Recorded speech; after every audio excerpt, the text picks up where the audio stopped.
Hey guys, welcome back to my channel. আমি মাহিরয়। তোমরা সবাই কেমন আছো?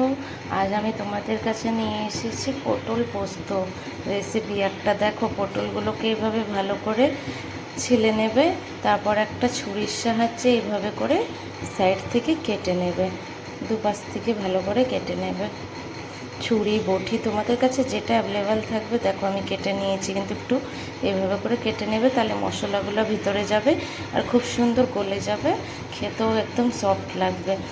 ভালো করে ধুয়ে নিয়েছি কেটে এখানে। আর এখানে একটা পোস্ত আর কাঁচা লঙ্কার বাটা নিয়েছি আমি। তোমরা চাইলে পটল সর্ষা করতে পারো বা পটল পোস্ত, যেটা ইচ্ছে, দুটোই এভাবেই হয়। তো আমি আজ পটল পোস্ত রেসিপি নিয়ে এসেছি। আর তোমরা যদি চাও দুটো মিক্স করে বানাতে, পটল বা সর্ষা দুটো মিক্স করে, তাহলেও বানাতে পারবে। আমি এখানটায় দেখো পোস্ত বাটা নিয়েছি, আর এখানে প্যানের মধ্যে তেল গরম করতে দিয়েছি। তারপর আমি এই তেলের মধ্যে একটু কালো জিরা ফোড়ন দিয়ে দেবো।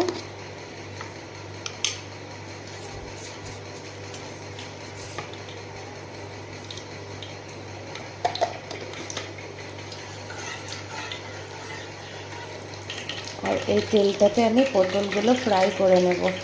পটলগুলো একটু লাল লাল করে ফ্রাই হয়ে গেলে তারপর আমি পোস্ত বাটাটা দেবো।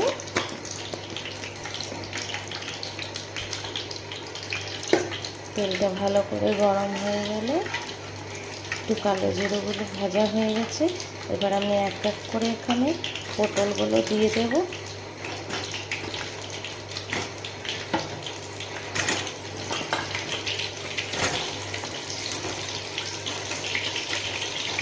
এবার এর মধ্যে একটু হলুদ আর নুন দিয়ে ফ্রাই করতে হবে। আমি একটু নুন হলুদ মাখিয়ে এগুলো ফ্রাই করে নিচ্ছি। ভালো করে ফ্রাই হয়ে গেলে তারপর মশলাটা দেবো, একটু লাল লাল হবে। তারপর দেখো গাইজ, এখানে আমার ফ্রাই হয়ে গেছে পটলটা। এবার আমি পোস্ত বাটাটা দিয়ে দেবো।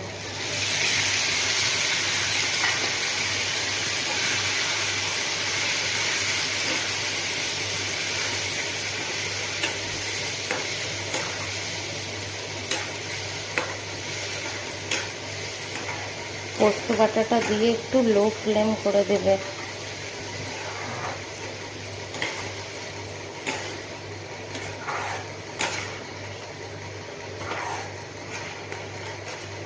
এখানে একটুখানি ফ্রাই হয়ে গেলেই একটু জল দিয়ে সিদ্ধ করে নেব একটু, তাহলে ভিতরে